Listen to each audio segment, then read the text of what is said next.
Hey everybody, and welcome to a dangerous wild ride with Steve-O. This week's guest, Luis Gomez, just doesn't care. It's almost like he's trying to get canceled. That's even what he says. Jeez, it's nuts. And of course, you know him from the Legion of Skanks in the comedy world, also as the controversially ousted co-host of the Believe You Me podcast with Michael Bisping. So yeah, this gets juicy, and we get way into talking about sex addiction. So let me say it gets really juicy. And speaking of juicy, can I tell you that Liquid Death is saving the world? It's a canned water company, and the reason why it's canned is because they're very angry at plastic. Plastic is destroying the environment, and they're infinitely recyclable and super cool, look like beer cans of water are saving the world. Man, I love this company. They're fun, and if you order any amount of water or merch from their website, you will get free shipping if you add a little /Steve-O. That's liquiddeath.com/Steve-O for free shipping on all of your orders of water and merch. It's the best deal going. I drink it all the time. I love it, and it's way better than soda. So switch to Liquid Death and enjoy their new flavors. But enough of that. Let's get into it. Ladies and gentlemen, Luis J. Gomez. Yeah, dude. What up, doggy? Good to see you. Good to meet you. Good to officially meet you. We did the Bisping podcast together on Zoom, but never officially met before. Obviously, right. I'm a legend, so you must be very excited. Super excited. Now you've met Scott Randolph. Another legend. Two legends and Steve-O at one table. It's crazy. I love it. And having never actually physically met you in person, to see you, I was like, whoa, like what a substantial guy. Oh, I'm a bigger dude than people think sometimes. I wasn't prepared for how imposing. Well, I also hugged you, and I got wrist control, like we were in an MMA You don't want wrist control. It's just, I have to let people know very quickly that I could take wrist control, and it could go south at any moment. It's a psychological thing. You and Scott have that in common. Preaching to the choir over here. Do you do jiu-jitsu? I'm a white belt. I've been to 6 classes with Jean-Jacques Machado. Hell yeah. So, I just got my blue belt. I'm new as well. I'm really? very new, but I love it, dude. It's so much fun.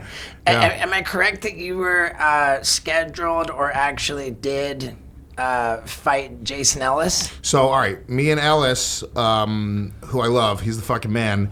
We are currently scheduled to fight an MMA fight, a professional MMA fight. He's done 2 professional MMA fights. I've never done a professional MMA fight. How old are you? I'm 40. He's 50, though. He just looks better than me. Yeah. I don't think he necessarily looks better than you. I think that's outrageous. And regardless of what you look like, I mean, you shouldn't be fighting at 50 years old. Nobody should be fighting. It's a psychotic thing that I'm doing. But I want to challenge myself. Me and him did like a boxing exhibition, and I did pretty good. I held my own with him. I fought at his event. He does an event called Ellis Mania every year, and it's just stupid, dude. Does he always fight at Ellis Mania? He always fights, and he does stupid shit. He'll fight like 10 fans in a row, or he'll fight like a professional UFC fighter. And well, he's good at fighting. Is that? He's good. Yeah, he's good. He's like a journeyman amateur who like sort of like got really. Dude, Ellis' story is crazy. He's a skateboarder who started doing radio, then started racing cars and doing MMA. So I look at I'm very similar in that sense that like I like to just sort of like put myself out there, do things that take me out of my comfort zone. And I fought at his event another comedian a few years ago before the pandemic, and I had my first amateur MMA fight. Who'd you fight? His name was Ryan O'Neal, and I kicked his fucking ass. It was great. It was the best feeling ever. He had a black belt in Taekwondo. Right. Oh man, Let me not be disparaging of Ellis. I love Ellis too. He's of course. Dear friend of mine. Great. And if he wants to fight, that's great. I mean, I was just talking to Mike Tyson about how like it's awful for people to fight in their 50s, but Tyson is the one guy who got away with it. And got nothing but praise and money and. Yeah, I mean, I think at the higher level, I think he wants to have one more fight. He knows it'll be fun because we both have very passionate audiences that are going to come out and fucking go crazy for it. And I want to see if I could fight. I want to see if I could beat a guy who has a professional MMA career, winning record 2-0. And if I can. The worst case scenario for me is I get in great shape. I fucking learned to defend myself. I would have never had a blue belt had I not gotten into this stupid shit. And now, like, dude, but I used to think I was tough, dude. When I was 20 years old, I had no idea how to fight. I didn't know how to stand. I had no idea. And I really thought I was tough. I would fight anybody in the world that got in my face at a bar fight, whatever it is. And now that I've trained a little bit, I'm such a pussy. Because now I know how little I know compared to what people really know. It's a mind fuck, dude. The more I'm so much more prepared now, but I'm so much more terrified of the average human being. But I remember a long time ago you fought Michael Bisping, right? Oh, well, we sparred in the gym. Yeah. But I saw the footage of that a long time ago. How close did you come? I mean, how good is Bisping compared to the rest of the world? Did you even come? It's a silly question, but like... let me tell you something, dude. It's actually not even a silly question. But because you could probably kick both of our asses... Same time, no way. Maybe. I think, dude, Steve pulls his pants down, puts his asshole in my face, I get freaked out, you grab my legs, it's over, dude. But maybe. Maybe. But I'm saying, like, then you go and fight somebody like Bisping, like, there's not a chance in hell you can come close. Let me tell you something about it. This is any UFC level fighter, because I've sparred and trained with a decent amount of them at this point, because I got a lot of friends that work in the business. Michael Bisping in particular is just, it is such a difference in terms of level. It's people don't really understand it. I think people see it in a cage fight and go like, oh, I've got into a bar fight. I can move around a little bit. I mean, the level is crazy. The first time I grappled with Bisping, I questioned who I was as a man. Like, the next time I fucked my girlfriend, I couldn't get hard. Like, I had to get in the mirror. I had to, like, fucking, I had to talk myself up afterwards to just regain any sense of fucking manhood. Because to know that a man out there could just take me in front of my child and make me suck my own dick. He could fucking smack me in the face. He could go, dude, he could do it. He could take my girlfriend home. What am I going to do? There's nothing I can do. And it's humbling. It was the most humbling experience in my entire life. But the level in terms, and there's guys that are in the gym that are like good. There's like black belts and brown belts in jiu-jitsu and guys that have been doing Muay Thai that are really, really, really good. And then you get guys that go to the UFC. We're talking about a whole other level of, it's not only just the talent and being good at fighting, but the level of athleticism. When they train and they spar, they're fighting with the absolute best, and the intensity that they do it with, there's just no keeping up with it. It was absolutely crazy. Bisping doesn't even like me right now, but I gotta say, dude, the man's a fucking beast. He's a monster. He really is. Well, I will have to find out what that was about. But back to this Jason Ellis fight. Let me just put it in another perspective. I reacted to Justin Bieber challenging Tom Cruise to a fight in the octagon. This happened in 2019. I immediately piled into my van with Scott, and we drove out to Vegas to speak with Dana White on camera. I said, Dana, I think Tom Cruise is afraid of Justin Bieber, but I am not. Right. And I want you to set up a fight between me and Justin Bieber in the octagon. I was so proud of just what a ridiculous thing, getting Dana White on camera. Like, it felt to me like this great coup. Yeah. And then Johnny Knoxville says, you've got yourself in kind of a lose-lose situation here. Either you get beat up by Justin Bieber, or you beat up Justin Bieber.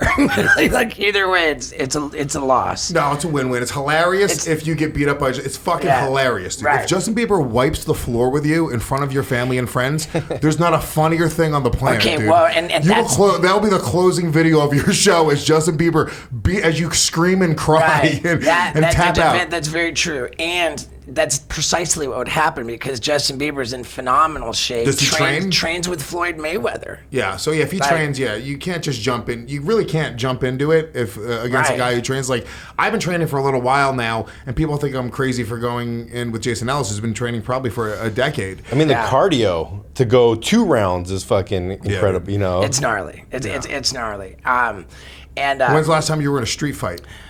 Dude, like, I've never been in a street fight. Never? There's been there were a couple times that I was able to wrestle my way out of a street fight, like where I realized, oh my god, like this guy is punching me, and I just managed to duck it. And like once I've ducked the punch, I see here are his legs, you know?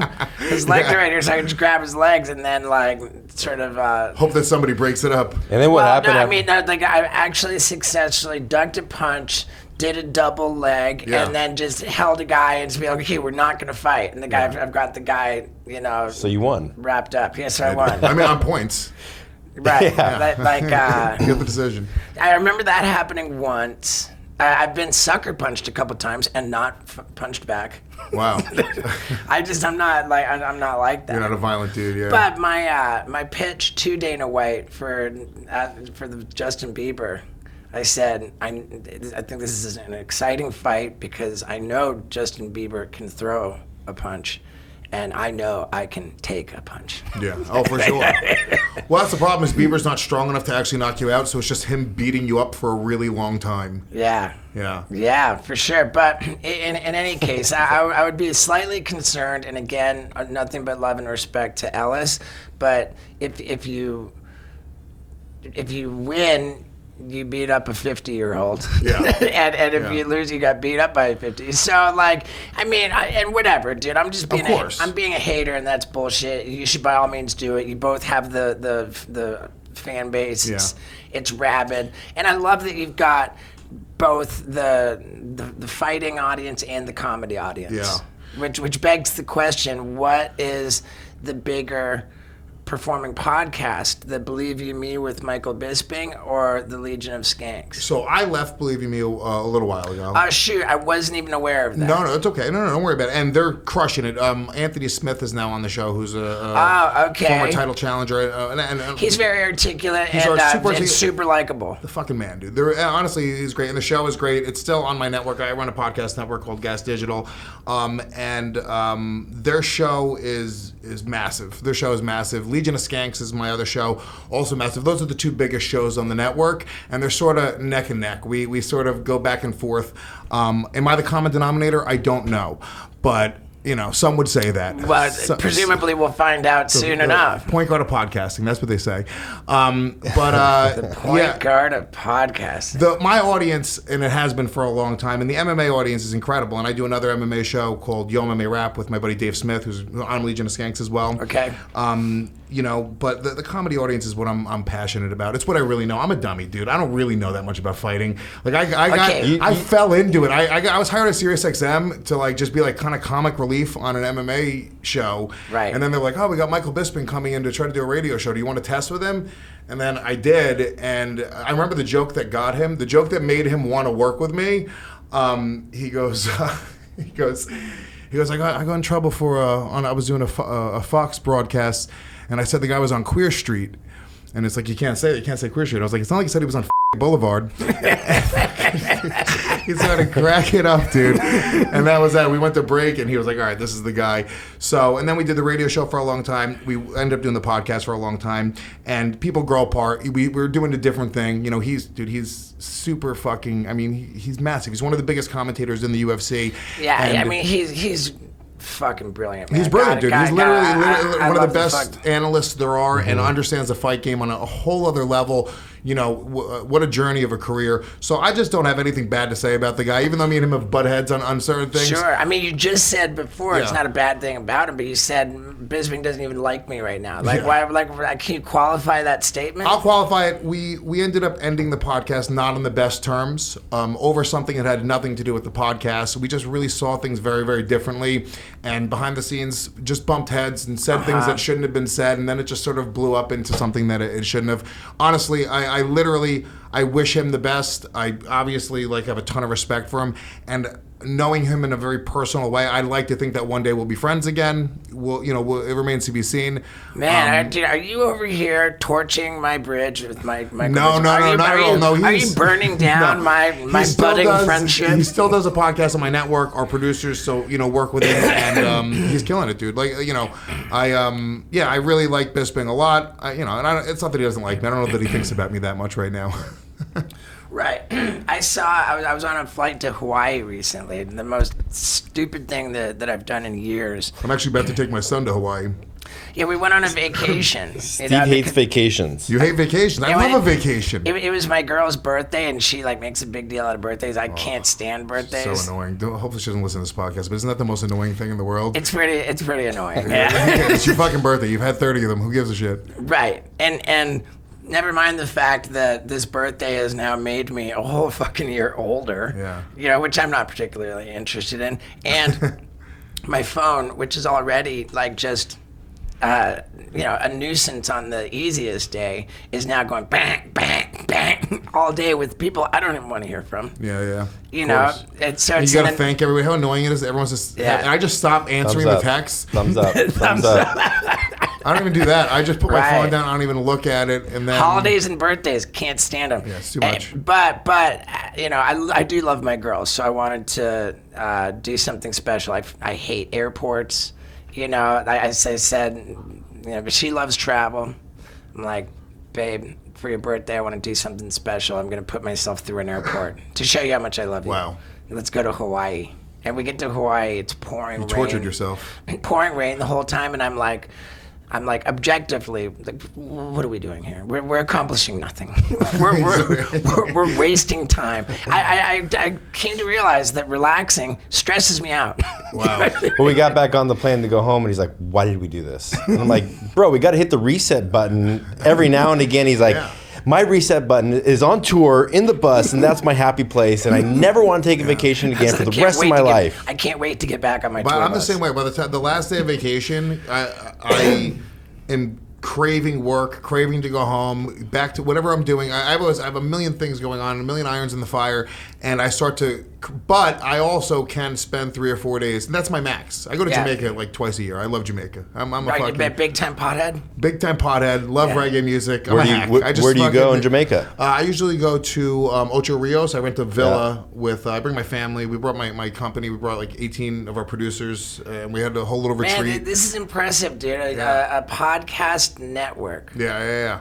And what's it called again? Gas Digital. So Gas Digital. Gas Digital stands for Gomez and Sutton. So Ralph Sutton is my business partner. Have you ever done the SDR show with Big J? I have. His partner, his co-host Ralph Sutton, the big lurch-looking guy. Yeah. He's the other owner of Gas Digital. I've definitely done that podcast. Yeah. God, I feel like I can't remember what salacious shit talking I did on that one, but I'm sure. I remember. Big J will draw it out of you because Big J's so likable and sweet, but he's just one of the filthiest, dirtiest minds in the world. So you're talking to him, and then all of a sudden you realize you're in a conversation that's going to probably get you canceled. You know what it was? It's not that. It's just that I think what it was in the white hot peak of the Me Too stuff, and. I seem to recall that I was just like, man, maybe I said like I'm ashamed to be an LA comic or something like that. It was just like doors slamming, and I just felt that like with certain comedians getting tangled up in scandals and just watching like their whole like inner circle just. They don't give, dude, no loyalty at all, dude. I mean, it was pretty gnarly. It's crazy. That's sort of the, whatever. I'm not going to trash. There's a lot of great comics from LA, but there's a big group that just sort of like the shit hit the fan, and then they were like, cool, see you later. And it was the extra part was everybody coming out with their official public statements about how I never went on tour with that guy. I wasn't even friends with that guy. I don't even know that guy. Crazy, dude, crazy. Where it's like, damn, dude, please. It's just like I'm loyal like a dog. You could show me Big J murdering somebody behind a Wendy's, and I'm gonna be like, dude, it's not him. Sorry. I don't give a fuck. And behind closed doors, like, dude, why would you do that? Yeah. Think about the podcast. What is wrong with you? Right. Now, speaking of Big J and fighting and comedy, it all comes together when Big J gets fucking yanked off the stage. Yeah. You were there for that. I tried to protect him. Wow, hopefully Luis Gomez doesn't try to protect me. Sheesh. But I'll tell you one thing I'm not trying to protect. I'm doing it. Is my health by using Athletic Greens every day. This is the comprehensive, convenient daily nutrition, which happens to be absolutely delicious. Pour it into your water in the morning, and It's got 75 different vitamins, minerals, whole food sourced superfoods, and probiotics and adaptogens. I'm telling you, man, this is the secret to filling in the gaps in your crappy diet. I love it. It's delicious, and it helps me think better, too. You notice how sharp I am these days? I attribute that to Athletic Greens and my love affair with them. Plus, they love you, the listeners of the Wild Ride podcast, so they're willing to give you 5 of these. If you're a first-time customer, 5 daily packets and an entire year's supply of immune-boosting vitamin D. You can't beat it, dude. To get this deal, you go to athleticgreens.com/Stevo and hurry up, because I think some of you might have pretty bad diets and need this stuff badly. So one more time, go to athleticgreens.com/Stevo for 5 free packs and a year's supply of immune-boosting vitamin D. Now let's hear about this disaster on stage. You missed the kick. I did miss the kick. So you came in to Big J is on attack stage, the attacker. and yeah, he's fucking. It's actually, he tells a story in his act now. It's going to be in his special. He's recording his special at Skankfest, which you'll be at. Hell yeah, epic. So he's trashing this girl. This girl's being an asshole the whole show, and he starts trashing her. And Big J is a master of crowd work. There's literally nobody better in the world at crowd work. Like he's the literally best. If somebody's getting upset during like crowd work, it just gets funnier for everybody around them. So it's like contagious. So now everyone is like, she's upset, and everyone's just pointing and laughing at her. I mean, I get from her perspective, it's mortifying. I mean, she's drunk and pissed off. But he's never particularly mean. No, he's not. He's very often, you just sort of let them talk themselves into it. You don't really need to say much. Yeah, Josh Wolf was saying he'll let the girl or the guy That's a girl 99.9%. He'll make sure that everybody in the crowd hates her so that he can just go in as hard as he can on her, and everybody loves it. Yeah, you got to wait until the crowd gets a little bit annoyed. You have to let them sort of bury themselves, because they're going to. They're not professional comedians. They don't know how to speak publicly. It's unfair. And they don't have a microphone. The whole thing is crazy. It's like trying to grapple Michael Bisping. It's not going to work. For sure. Right. But so the girl's brother was there. He's a big fucking dude, and he starts making a beeline toward the stage. And the stage was like a 5-foot high platform stage. It's like concert. Yeah, dude. And the guy grabs Big J by his ankles, because Big J assumed the guy's going to get up on the stage. I mean, the footage is horrifying. You would assume that he was like badly injured. Luckily, the guy pulled him. Jay landed on top of the guy and squashed the guy. Oh, nice. And then, we didn't do anything to him, obviously, physically. We would never do anything to him, nor would the fans. But that guy walked away. For some reason, he was bruised, and his eyes was like, I don't know, he said somebody maced him. It was weird. I have no idea what happened. But our fans, they were right there, and they were ready to have some words with the guy. What was more... But anyway, when he grabbed him, though, I saw it happening, and I ran out, and I'm just a fat oaf, and I have no coordination. So I tried to kick the guy, but I missed, and then Jay got pulled off the stage. So what was more embarrassing, trying to defend Jay in that situation, or grappling Michael Bisping? Grappling Michael Bisping. Oh, Jesus Christ. Jesus Christ. He made you suck your own dick. He made me did. To completion. Which is particularly hard.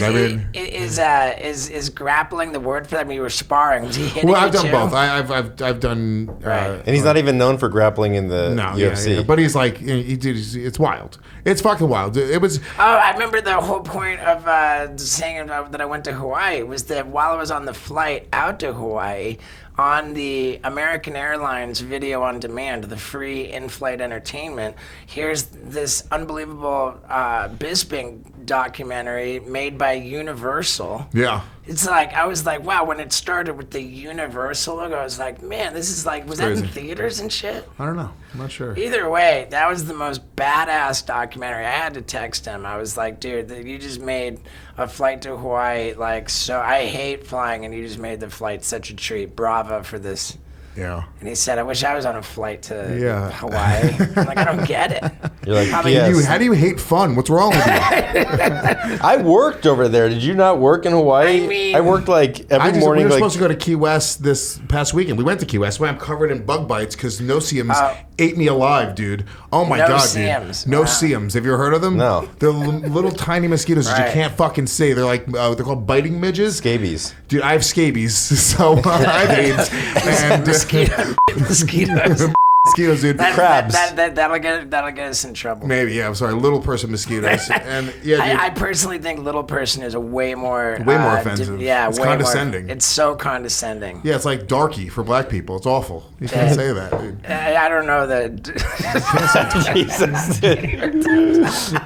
It's really, I'm saying it's offensive. I agree with you. Right? We agree. That's what I'm I know, saying. but the difference here is that little person is deemed the appropriate politically know. correct thing to say. Fucked up. I know. Yeah, that filth that just came out of your mouth was never sanctioned. Never. Well, that's what I'm saying. That's what it would be like if they did sanction that. All right, That would be right. awful. Okay, there we and that go. would be a bad thing. We've now cleared the air. So I was in Key West though. We were supposed to just take a little like work trip. So because we're planning Skank Fest, me and a couple of the producers. Where is it again? It's gonna be in Vegas. Vegas. Okay, Vegas, great. yeah. And I know that we're not supposed to announce that I'm on it, but No, I once- did with Big J. Yeah. And I'm doing it with you. I love you guys. Until we were sold out, I think we were. But we sold out in like 4 minutes.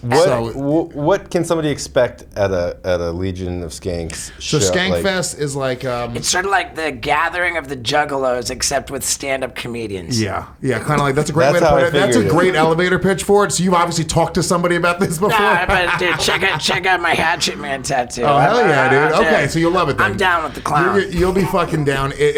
So our audience, the best way to describe it, it's a party. It's festival's a weird way to put it because you go to a comedy festival. It's at a bunch of different venues. It's one big venue, a few thousand people that are going in. There's like 4 or 5 stages that'll be going on simultaneously within the venue. Sure. Common areas. It's super counterculture-y. Everyone's just having a great time partying. There's always something going on, whether it's stand-up comedy, live podcast, music. We have a bunch of musical acts. Yeah. There's lots of arrests, lots of No, there's- STDs transmitted. Well, yes. There's plenty of drugs. Yes. There's like Yeah, all those It's like a things are fire true. fest, but Well, people yeah, don't die. I mean, when you say it's not like a comedy festival, because comedy festivals do have all different venues all over town. Yeah. But it's very much like a concert festival Yes. in that there's one venue just with many different stages. We got the idea, or basically the idea was from I did a few cruises, right? Have you ever done like? I used to be a clown on cruise ships. Like Okay, a so you know. professional clown. You know then, all right. Now, if you've seen theme cruises, I'm sure, where it's like, I did a thing called Shiprocked, where it was a bunch of heavy metal bands, and then they had like a comedy stage, right? It's But crazy the bands that have cruises, like Yeah, dude. the 311 cruise. 311 is is like a an huge annual cruise. event. The Bare Naked Ladies have a cruise that's huge, apparently. The Wow. radio, Mike Calta from Tampa Yeah. has a cruise. Yeah. I love Mike Calta. My favorite guy in the world. Yeah, he's Right, a like man. We started off hating each other. Oh yeah, okay. Yeah, we did. We did a podcast together, and we just didn't. I didn't know who he was. He didn't know who I was, and it was just we did not like each other. Wow, and now I love the guy. He's the best, man. Yeah. Like we always make a point to get together for a dinner or lunch. Yeah. And then afterwards we kind of graded on how awkward it was. Like we you sit down. It's like what are we doing here? You hate fun. Steve-O hates fun, guys. I mean, you smoke, Why are we smoke even is eating? cute. I should be on my tour bus right now working. Right. Why am I eating breakfast? But we're always like, this should be awkward, and it was surprisingly not that awkward. Like we're bros. I got matching tattoos with Mike Calta. Oh, nice. We got the which elbow is it on? Yeah, right here. The Grinder app logo.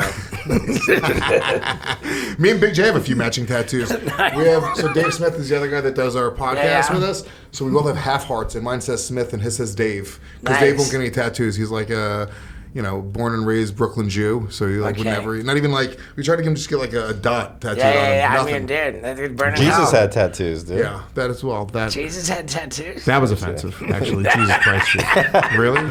Really, How dude? dare you? Yeah, dude. Okay, But so the cruises, though, but we took the influence because you go on a cruise, on one deck, there's a show going on. Half an hour later, another show starts on another deck. There's a meet and greet over here on another deck. But the thing is, you can't escape it. Like, everyone's eating together. All the bands, all the comedians, all the audience, they're all partying the whole time. You can't really escape them. The bands don't have their own private... They have a deck, but honestly, it's not really fun to hang out on that deck. Nobody's there. So, like, when I did the Impractical Jokers cruise, all the Impractical Jokers were hanging out amongst the fans.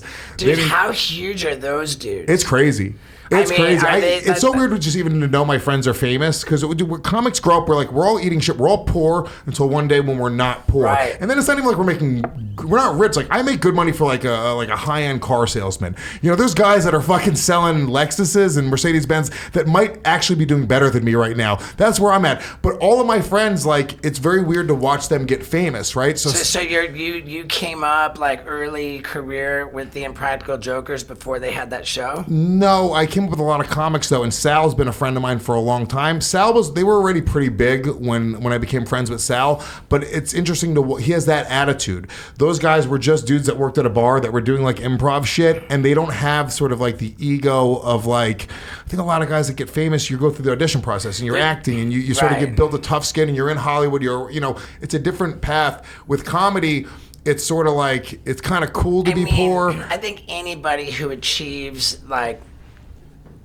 big success, wealth, fame, whether it's comedy, whether it's acting, no matter what, I think you can't become famous without having some growing pains. Oh, you got to eat shit, of course. Yeah. Like, you turn into an asshole. You get bestowed all this, like, power and influence, and you're going to abuse it. And I'm just glad that in my case, that was fucking 20 years ago. Yeah, there was no social media. Before everybody had a video camera in their pocket. I know, dude. Yeah. And I'm extra lucky because now I've been clean and sober for 14 years. And 14 years ago, not everybody had a video camera in their pocket. Yeah. So I'm real lucky. I know what it's like. Oh yeah, it's fucking crazy. But it was just sort of like, we also were in comedy. I don't know if they romanticize it the same way in acting, like just sort of grinding and being a poor comic and fucking sleeping on somebody's couch. Like, it's part of like you sort of love it in a weird way. Like, you're just kind of getting up every night. You're going to open mics. You're trying to get laughter and fucking. That's the currency is just like getting up on stage, and like that's all you sort of need.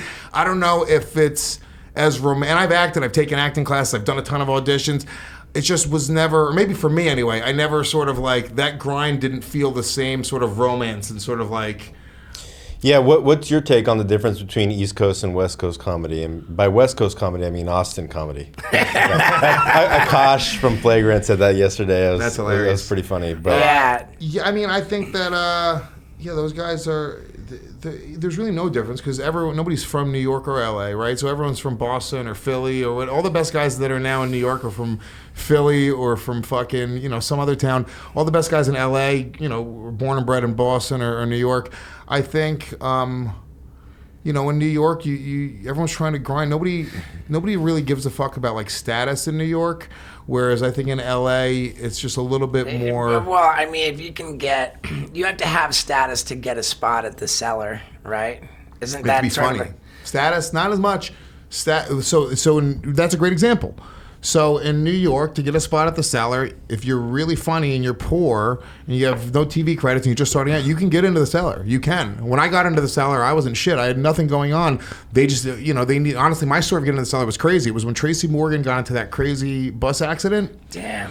He had a couple comics on the bus with him that were Cellar comics. Artie Fuqua, Harris Stanton as well. And they both got massively injured. Artie was really fucked up over it, right?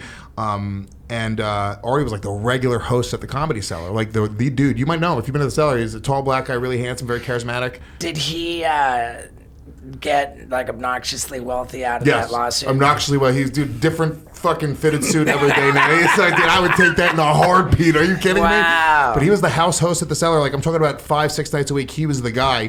When he got in that car accident, they were just like, they were at a loss. They didn't have any hosts, so they literally they booked me. I didn't even audition. I was hanging out with Bobby Kelly and a couple other comics, and they were like, "Oh, Lewis is a great host." And then they were like, "Dude, start working." And they put me in right there, and I had nothing going on, so it was based off of. I mean, dude, I thank Walmart every day of my life. Every day of my life, we're really starting the correct trajectory of my career. Damn, that's epic, man. So you said that you like refused to audition for TV or anything anymore. Yeah, not anymore. Yeah, because the brand of comedy that I do, we the Legion of Skanks, we call it the most offensive podcast on earth, and we do that on purpose. It's very much on purpose. If you click on it, fuck you. You knew what you were getting into. We're not tricking you. We're not jumping. I'm not jumping into your TV screen and going, hey, I do a mild version of my comedy. When I come on this show, I'm not doing this shit that we do on Legion of Skanks because I'm a guest here, and that's not what people are here for. People are here to listen to your brand of your comedy and then the interview that you want to have, right? So I have a very so you're withholding? Give me you don't want me.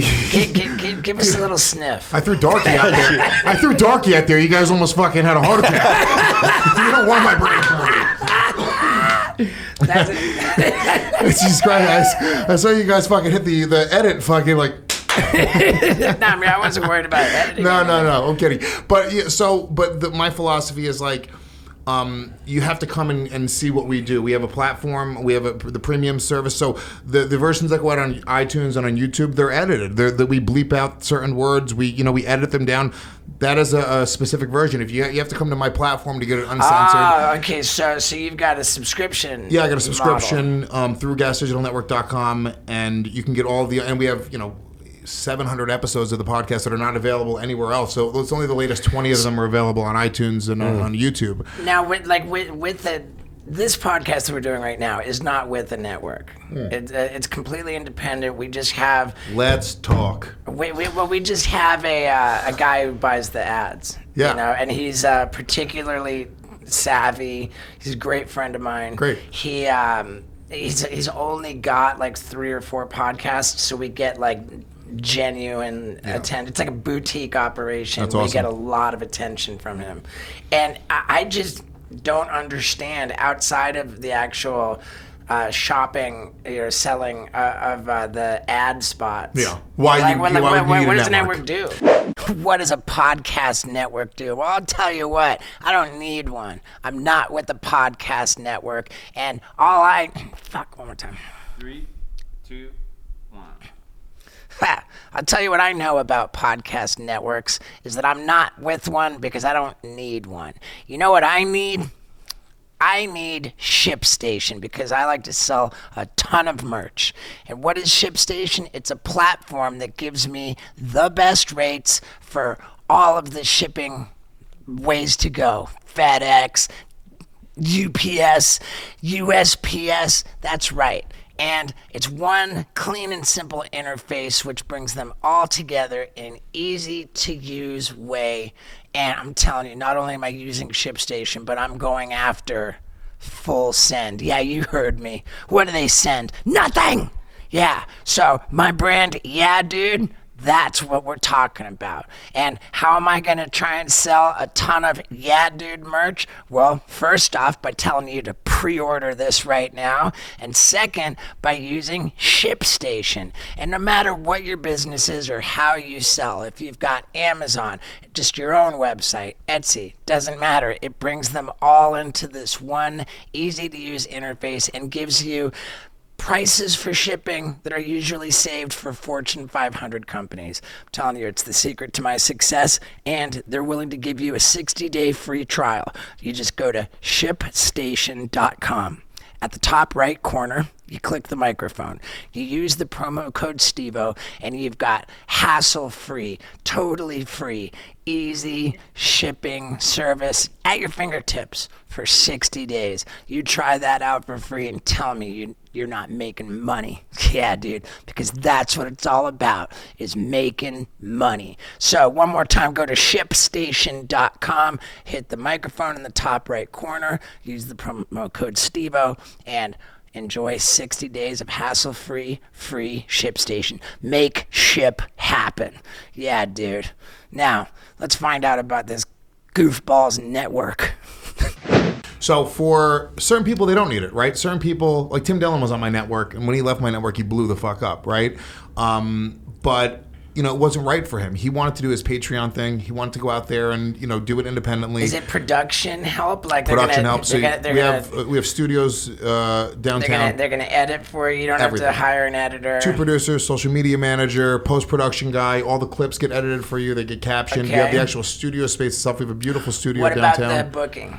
Booking of guests. We also have 18 producers on staff, so we have meetings every single week. We have 2 meetings a week. They have a creative meeting, and then we have like sort of a meat and potatoes number meeting. So we're sharing data, what works for this podcast, what's not working for this podcast, the new algorithms, the new platforms. When YouTube is launching their new version of TikTok and Reels, and when Reels launch. Just sort of understanding the landscape when you have a collective mindset, which the goal is to grow everyone's brand and make everyone more money. There's massive benefit that outweighs the 20% or whatever that we're going to take of the profits of the show. Okay. Now, when you do don't get me talking business, Steve-O. When you do a contract with a podcaster to get them into your network, the contract would have to address AdSense revenue from the YouTube channels, and what would be the split on that, just as an example? So if you're on your personal YouTube channel, we don't take any of the AdSense. YouTube revenue. We take none of that. We sell our own ads. We actually have our own ad sales company separately from Gas Digital. So we sell our own ads, and we make money off of subscriptions, and we have our own merch company as well called podcastmerch.com. And do you do the fulfillment for the merch? So no, we were, but it was a fucking nightmare. We were like, we got this. We could just part-time do no, it got crazy. So we have a partner that does fulfillment here in New York City, and that's a whole other fucking business. Does the merch, do you establish an inventory and then sell it down, or do you print the shirts after they've been ordered? We do both. So depending the really popular designs, we establish inventory. We do print on demand for certain designs, which is a more expensive process. Or very often we do like pre-sales. So we'll do like, for this month you can get this shirt, limited edition. Once a month is over, that's that, and then it ships out after that. How long does it take you to turn around the pre-sale? Like, okay, we got 100 orders. Print. He just said end of the month. 2 to 4 weeks. So, but after the pre-sale's done, so let's say we do a 2-week pre-sale. Right. Then you're gonna only print as many as you sold. So there's no. That's the best margins possible. That's how to that's how we make the most money off of, and then it's also limited edition. So you say this shirt's going away, you'll never get it again. Right. I mean, dude, the Bad Friends guys, Bobby and Andrew. Yeah, they kill it. I'm sure. They're destroying with pre-orders. Mm-hmm. Yeah. Pre-orders is a massive Cheeto told me some of the numbers, and I was just like, what the fuck? Yeah. You gotta have cool merch too. Legion of Skanks, like our logo is so fucking sick. It's just like that logo. It works. We do skank hands, so it looks like the logo. It's fucking. It's not entirely unlike the Grindr app logo. That's what we got. There's a lot of them though. It's like the Grumpy Coffee logo. Sure. I think there's a Korn album that has something like that on it. Yeah. We're hacks. We're hacks from the '90s though. Big J opened for Korn. I know he tells everyone. And John. Anyone else hears that and go, yeah, dude, that's fucking gay. But when Big J, he loves it. He gets a tear in his eye every time he mentions it. 100%. And we spoke with Jonathan Davis, the lead singer of Korn, who just gushes about Big J. Oh, he does. Oh, dude, absolutely. So check this out. We did a thing called the presidential election on Legion of Skanks during the pandemic. It got crazy, right? And we were like, we're gonna make a president of Legion of Skanks. The old hack radio bit, right? And me, Dave, and Jay were running, and then Ari Shafir jumped into the mix. Do you know Ari? Of course. Dude, he's the fucking man. Ari's one of the sweetest people in comedy, one of the funniest people in the world, and he brings the best out of us. He's a prankster, and he's just got there's just something about him, dude. This whole we had a. Is Ari Shafir the definition of they can't cancel you if you don't give a fuck? Yes. Okay. We gave Ari Shafir a lie detector test on the show, like a FBI grade lie detector test, and we asked him if he regretted the Kobe tweet, and he said no, and he was not lying.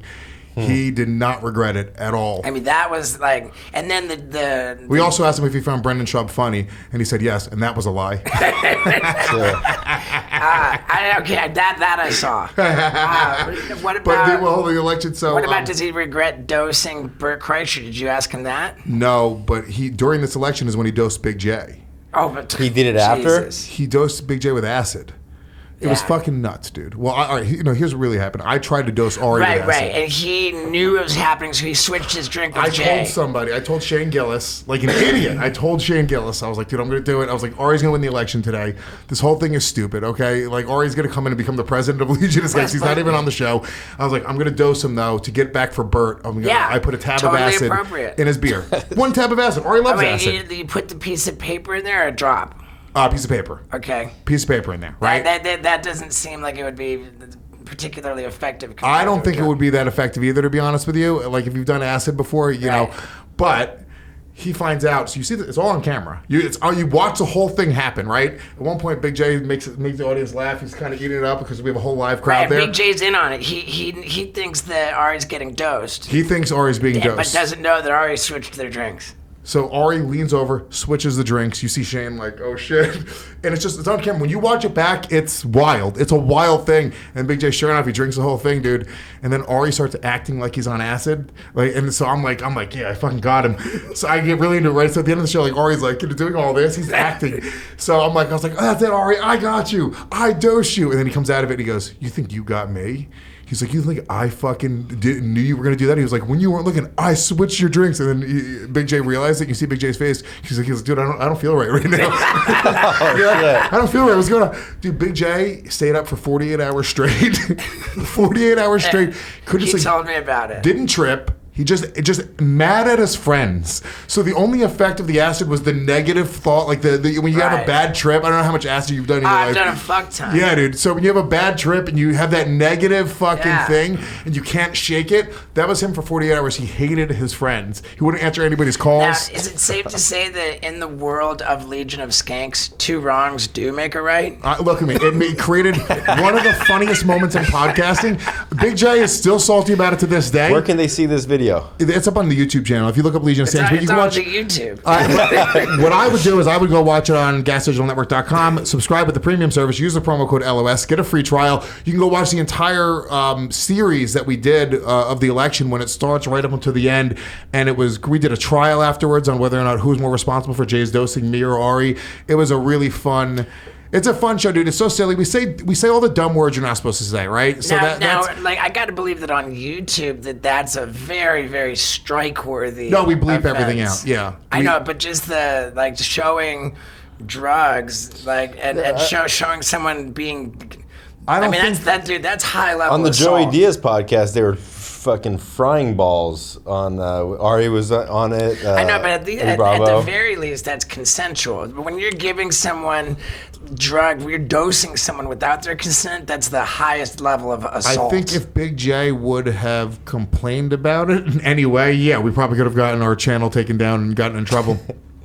But the reality is, like, it's cool. Well, it's a bit. You know what I'm saying? What we really could say is like, no, what are you talking about? It's a joke. It's not real acting. Like, you don't really know. Yeah, what'd you do if I dosed both of you at the beginning of this podcast? That's just a thing that I do. That would be a tough one because we're sober guys. I'd be pissed, but I'd be like, free laps. Well, you know what, dude? It's free laps. For sure. Yeah, I mean, that I kind of would too. Roll with I'm it, like, dude. all right, let's get out of here, dude. It's time to go to the High Line. Just fucking live. I mean, that's really like the rule for sober people is you just ask yourself what was your intention. Because there was a time when I asked for a water, and the guy brought down. It was like a fucking gin and tonic. I had no you idea. Took a sip, but did it fuck with you a little bit? It absolutely fucked with me. Yeah. However, like in your heart what your intentions were. Like that was an accident. Well, so then the guy that. This guy was driving an Uber, and these girls left a little Altoid box, and when they got out, he opened it up, and he was sober. He had like 4 or 5 years. Yeah. He opened up the box, and then there was a bunch of dust in there, so he's like, fuck it. And he snorted it. See, that's crazy. It was Altoid dust. Well, that's psychotic. So is that a relapse, or what? That's a relapse. That's psychologically a relapse? That's like, but no, that's not a relapse because the drugs didn't, I mean, it was like. It's not a relapse, but when you're talking about the intent was to relapse. He was like, fuck it. I guarantee that guy's not still sober today. For sure. No fucking way, dude. Fair point, but at that point it wasn't a relapse. Yeah, not technically. I'll give him that. Fine. Yeah. In a court of law, it's not a relapse. Right. Yeah, that's heavy. Yeah, dude, It's kind of like if you're in a committed relationship and you hit on a woman and she rejects you. You've not cheated. You tried, but you failed. Yeah, your girl will. That will You're not. done. I've gotten, dude. Oh my God! Actually, speaking of which, you said you had to go to rehab for being a sex addict. Yeah, I need to know if I'm a sex addict because I very well might be. Do you have shame in your life from sexually acting out? And shame is a big one, but is it causing problems in your life? I mean, that's the definition of addiction: is continued behavior despite consequences. Has it caused problems? Cheating has caused problems in my life. There you go. That's where it's caused problems. I'm not currently in a relationship. I think the level of sex addiction that I have now, which is I constantly need sex. I mean, dude, it's a time suck, man. Yeah. It's the most fucking... Oh, that's my favorite type of sex, being time sucked. I fucking love it, dude. Yeah. Like there's a lot of stress with like, man, what did I just put my dick in? Like, Oh, God, yeah, dude, I gotta yeah, like dude. with the health concerns, especially like Scott's a particularly like problematic type of sex addict because he's a germaphobe. I'm a hypochondriac, but I hate condoms. Yeah. So I convince myself that I have AIDS daily. Yeah. Just a fucking, dude, I've made out with hookers. I've gone down on them. It's a goddamn nightmare, okay? I just want to say I'm profoundly grateful for my over 5 years of sexual sobriety. My dick's not been anywhere it doesn't belong. Wow. For over 5 years, I've lived transparently and honestly in a committed relationship. That's great. And done the I right want to be thing. there, by the way. That's what I want. Like, Right. now I'm getting a little older, dude. I got a 9-year-old kid. I mean, dude, you you're know. 40. As I approached 40, I thought, oh my God. And I had a joke in my stand-up back then. I was like, you know, I'm approaching 40, and I'm asking myself, like, do I want to be in my 50s, like chasing pussy around, trying to hump everything that It was the moves most important thing forever. Like, do I want to be 50, physically falling apart and trying to fuck everything that moves? And no, I don't want to turn into Pauly Shore. Yeah. Who will also be at Skankfest. I love him. I love him. But that was one of my jokes. And when you That's talk funny. about the grind in the comedy club circuit, you know that when you're in that comedy club apartment, like you're just sleeping in Pauly Shore's cum. Yeah, of course. Yeah. It's all over the place. You get a blue Yeah. light, dude. It's just Pauly Really, Shore. any comedy condo, you're going to sleep in some comedian's cum that you don't want to be in. Right. But yeah, I mean, look, like chasing pussy and like it was Sure. just such an important whatever it was. I think it's because I just didn't get pussy when I was a kid, and it's just like when I was finally charismatic enough and I sort of learned the game. Like I'm a salesman, so I started applying like sales technique to Right. like I just rejection stopped bothering me. I get it. You know, it's a game of numbers. I'm like, cool, I can close 1 out of 10 girls. Let me just fucking ask 10 girls and I'll get laid, right? Right, I get it, and it's so counterintuitive that you're doing it to validate yourself, to build your own self-worth because you're telling yourself, I'm a guy who can get laid. Yep.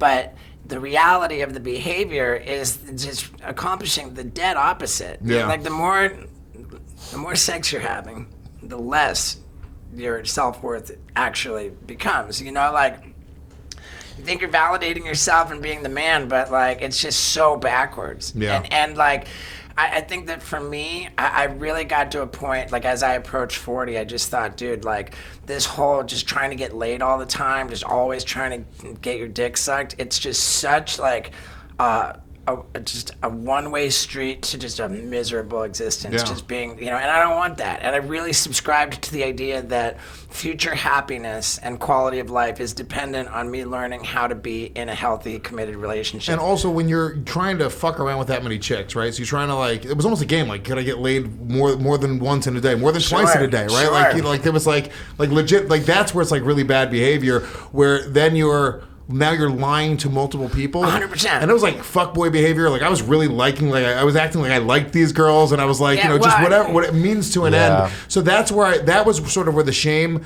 and the guilt and the Yeah. anxiety from being a fucking liar. That's the thing that like Yeah. now in my life, where I've really turned a corner at 40 is I'm not lying to people. I won't lie to chicks. I won't lie to my That's friends good. because it gives me anxiety. It's not even about being an honest person. I don't want to live with that anxiety.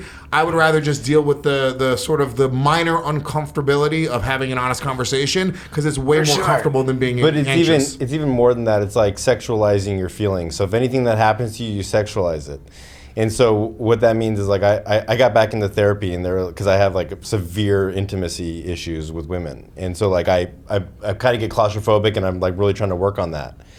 So they're like, you need to abstain 30, 60, 90 days without having an orgasm. So I'm on. He's on like day 60. I'm on. I haven't had an orgasm in like 60 days. This is what the Proud Boys do. No. But what it does. I went 431 days without blowing a load. Whoa! I did not blow a load for the entire year of 2014. That was because of therapy and being coming out of that sex addict rehab. Yeah, and so like, maybe I don't want to go to this place. No, but what you'll I want to notice. come right now. Exactly, because you're getting a little. We're talking about. I'm getting all worked up. Let's go, dude. Let's jerk each other off. You don't have to do that, but I can say I absolutely relate to everything that you're saying. Yeah. And the one thing that you were describing about acting like you like girls. In my case, I would actually feel genuinely infatuated about a girl. I would believe that she was this special thing, and I would pour her on the charm, make her feel so special that she was like just the one, and I would feel that way. But then once I hooked up with the chick, then it would just be like it would fade pretty quickly, like a light switch. The switch is flipped, and all of a sudden I'm just. It was the game. It was the hunt. Yeah, and it was in my inventory work as a guy in recovery. We just identified this behavior as fully sociopathic. Yeah, it was a repeating pattern of misleading the person to believe that I really that I was going to be the one for them, misleading and then exploiting and then neglecting and then abandoning and then repeat. And like you don't have to be Freud to understand that really what was going on. I have terrible abandonment issues. Fear of rejection is the gnarliest thing. So when I was treating women this way, not only was I not treating them the way I want to be treated, I was specifically treating them the way I most fear being treated. Right. Which is the recipe for like the worst, most toxic, terrible karma. You could, going around treating people the way you most fear being treated. That's the opposite of any fucking rad good Did thing. you have to not come for 461 days in order to come to that conclusion? No, they just said you need to rewire your brain. Right. He's so extreme that he just said, fuck it. Yeah, they say a When you finally came, was it? I stole a joke from Bobby Lee about like a marshmallow coming out. Yeah, how long were you supposed to go for, and why'd you go 431 days? They recommended like 30, 60, 90, something like that. What is 30, 60, 90? Just days of abstinence. Something like take a pick. You do 30 days not blowing a load, or 60, or 90 if you want. That's the extreme version is 90. Yeah. And you're on day 60 right now. I'm on day 60, and the idea behind that is like anything that happens to me during the day, I'm just like, oh, I'm gonna go jerk off, or oh, I'm gonna go text a girl. It's like there's none of that, and you can see your brain actually rewiring to different pathways of like everything that I did would be compulsively to go out my dick. Yeah. Yeah, but I mean, in a weird way, that's like, isn't that how we got to the moon? Isn't that why we're fucking talking into microphones right now? That's very Freudian, right? Everything is sexual. Everything is sexualized. Yeah, but I'm not happy with my behavior. Right. Look, I don't know if I'd be sitting here today with the fucking great Steve-O if I wasn't so obsessed with getting pussy, because that was a part of the reason that I stayed out late. That was a part of the reason why I kept on getting up on stage. I get it. I don't regret all I'm going back on it now. It's like, what, boys, come. 30, 60, 90 days. Right now, dude, come on. I don't regret all my years of drug addiction. Yeah. Like being that wild, out of control drug addict Steve-O was like, there was a mystique about it that worked for me. Of course. Until it didn't. Exactly. Until it becomes destructive, right? Right. And I have no regrets. Up until I had my kid, I'm a simpleton, dude. I believe in chaos theory. Like my nut met that egg. Anything that happened before that moment, he wouldn't be alive. My kid is my fucking world. You know what I'm saying? So that's great. I mean, I think it's worth. There's a lot of value in regretting doing harm. But to answer the question why I went 431 days, in my mind, and I think this is really important. I knew that it would mean absolutely nothing for me to find the right person. Like, I wasn't on a quest to find the right person to get in a relationship with. I was on a quest to become the right person.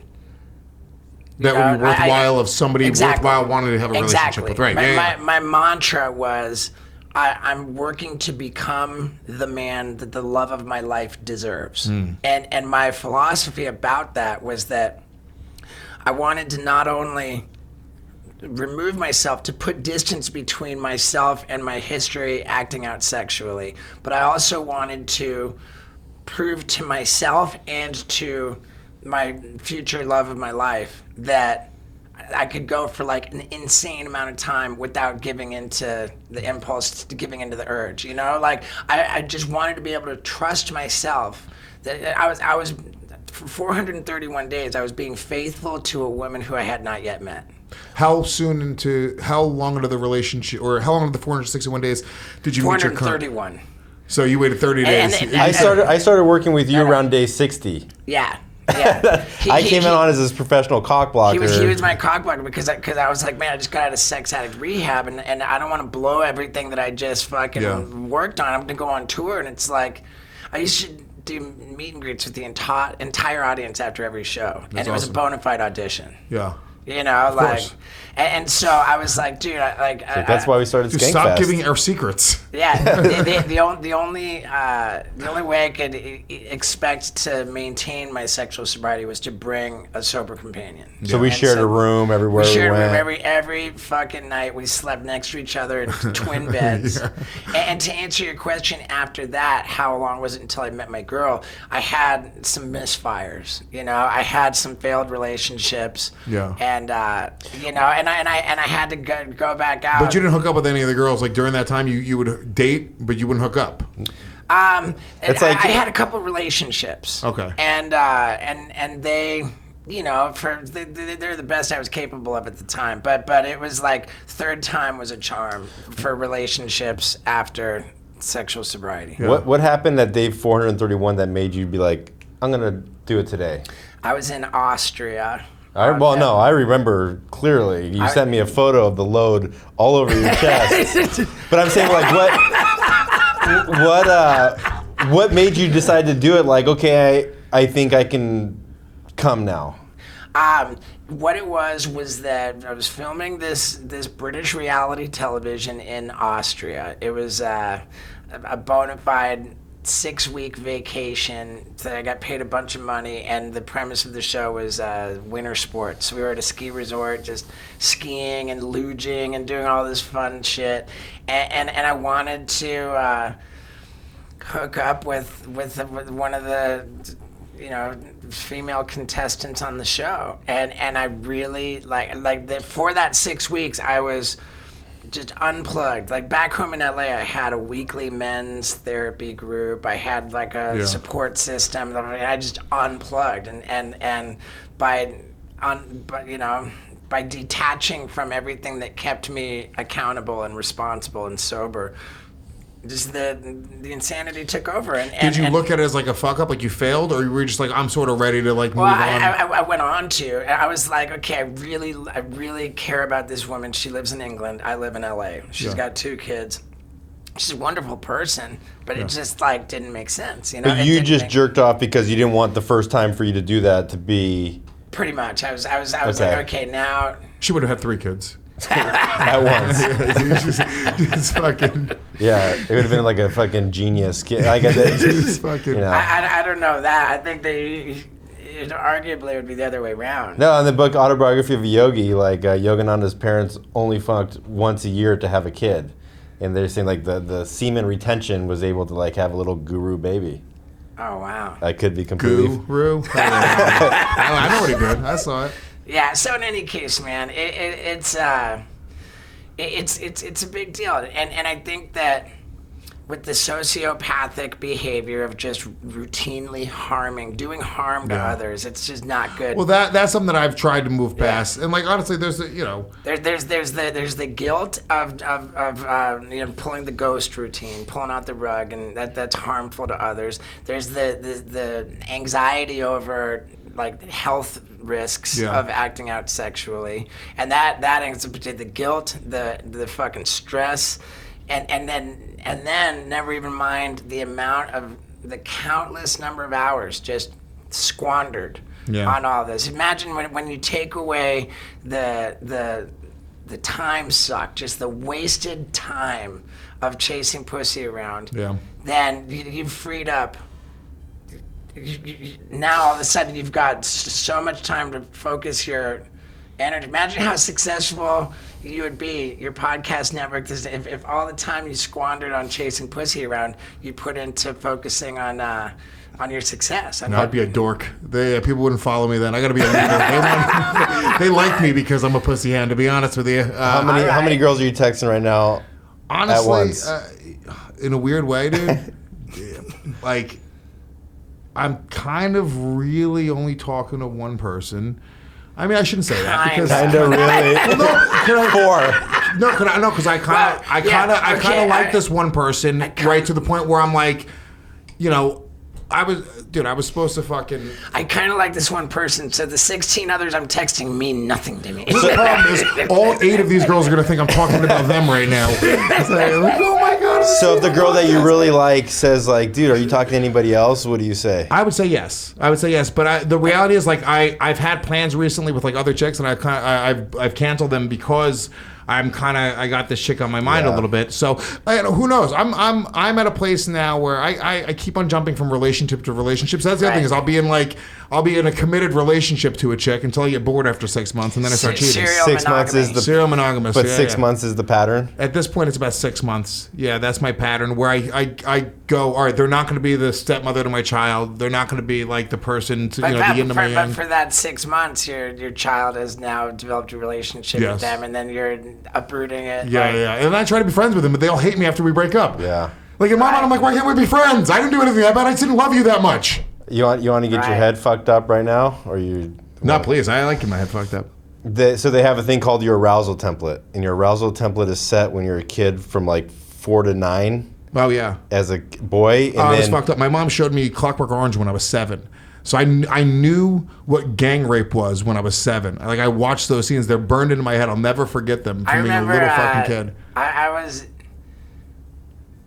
8 years old when someone showed me I Spit on Your Grave, where the girl, in the beginning, the girl gets gang raped, and then she goes around and she murders everyone who raped her. That's the whole movie. Yeah. That's the whole movie, yeah. There's a scene where one of the guys, she's murdering one of the guys who gang raped her in the beginning, and she cuts off his wiener. And there's a shot, she throws it in the sink, and you see the wiener land in the sink. Okay, this isn't what movie you watched from 4 to 9. This is like what you saw from like growing up of like how your parents reacted. My mom was a hooker. I walked in on her with her Johns. Really? Oh yeah. Wow. When I was a very young kid, and also understood like 4 years old, just immediately understood that she was not having sex with this man out of intimacy, and I knew it was for money. Not because I saw money. Wow. He was just an older guy, and like she yelled at me to get out of the room. And I remember as a kid just being like, oh yeah, she's being paid to do that. And I have no idea where I got that thought from. It was just a natural conclusion.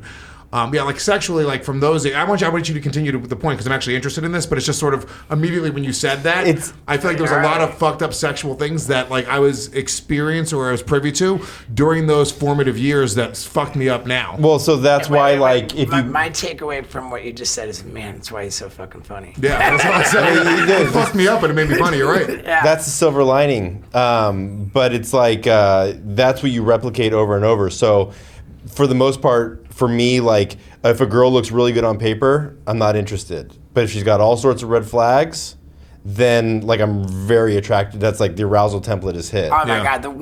He's only had one girl that made him lose his mind, and it was the gnarliest. Yeah. The one that he couldn't... But the ones that are, like, really healthy for me, I'm just like, I can't breathe. I gotta get out of it. Really? Yeah, I'm sort of the same way. Now that I'm a little older. How old are you?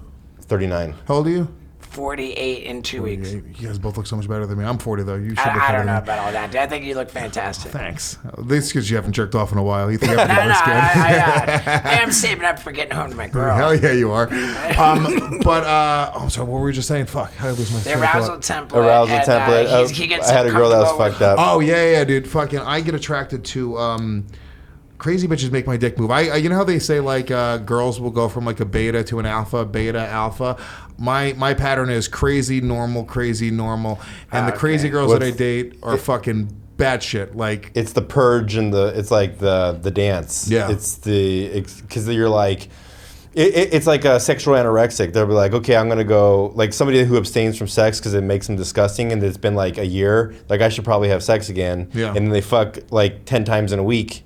And they're like, I can never do that again, and they'll go another year without it. It's like that constant. Yeah, and I have an extreme sort of personality like that as well. But yeah, the crazy girls are. I'm just at this point, dude. I recognize like I'm not gonna be like I used to get into crazy arguments with girls. I used to punch holes in my walls like a lunatic, dude. Yeah. I mean, I the amount of times just doing stupid shit. Like I would never hit a girl ever in my entire life. The amount of times that I've hit myself because a girl has driven me to the point where I need to punch something, like it's I've had so many of those relationships when I was in my teens and 20s where that was me. If a girl brings out any crazy in me at all, I see it as a red flag and I run in the opposite direction now. I can't. I have too much to lose. I have a kid now. I can't let my kid see me being a fucking crazy person. I have too much ever. to lose, so I'm only texting with 8 normal chicks. Well, but now the idea would be to like find the pattern in these women that cause you to do that, so you don't even get past the first date. Yeah. Yeah, maybe. Yeah, you're right. Well, that's the other thing is like, you know, as you're saying that, like, yeah, You're like, date? I just fuck. No, I like dating too, dude. I like going on a date. I like bringing a chick out to a nice restaurant, going to fucking, to a nice bar, classy place. Chicks love that shit, dude. Yeah, it's like Dexter. It's like he doesn't like the actual murdering. He likes setting up the entire fucking scene. Yeah, well, that's the ritual. Yeah, it is the ritual. And now that it's like buying coke, but you're like the best part is like driving over there and like scoring. And then when you do it, you're like, God, why did I do that? The best part of coke.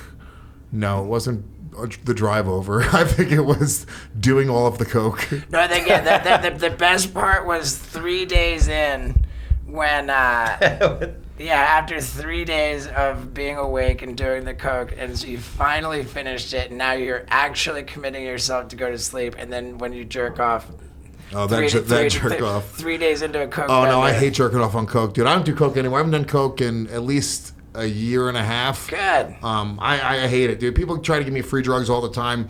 Ketamine. I loved ketamine when I did it. It's not even a come down. You just fucking, you're done. You can go on with your day. I feel like ketamine's a New York thing, right? Like ketamine's huge. PCP's a New York thing. I don't know. Nobody ever offers me PCP, but I can't.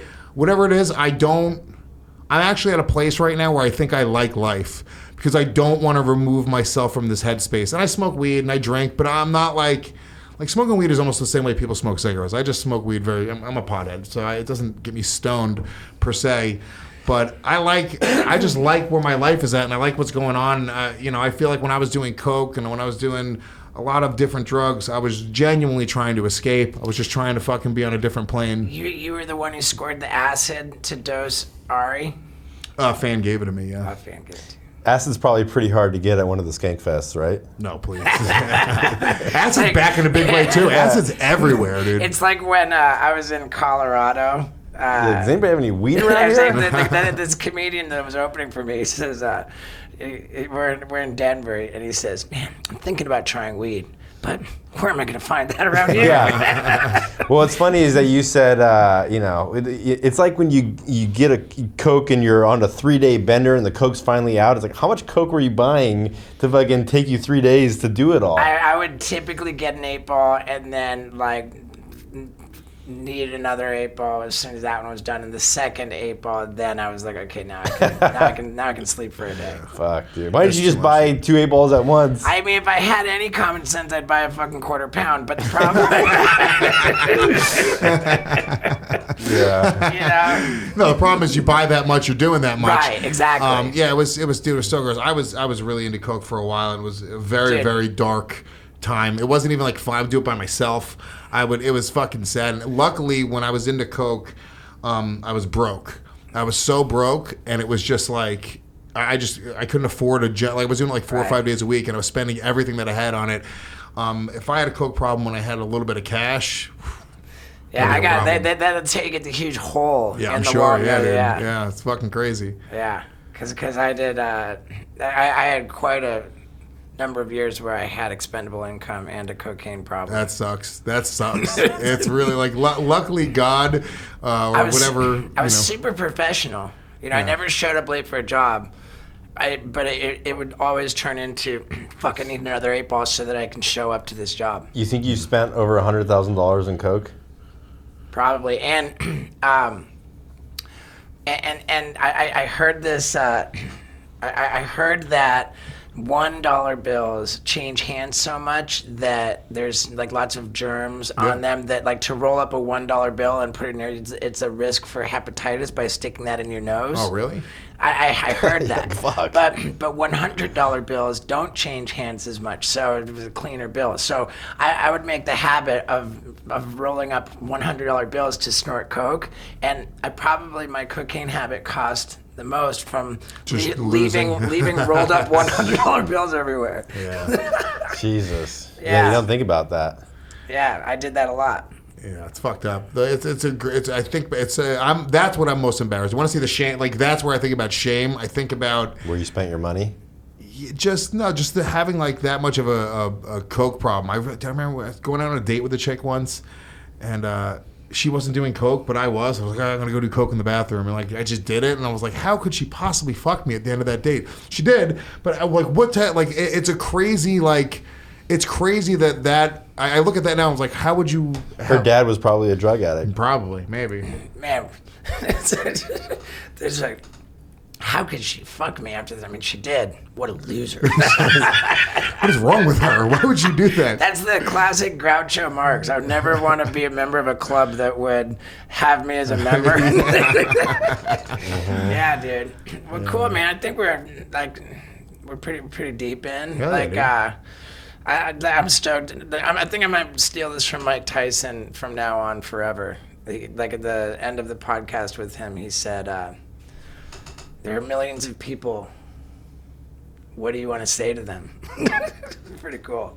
Thanks for watching, and yes. Get on that fucking support that. Get on that that high level felonious assault with LSD.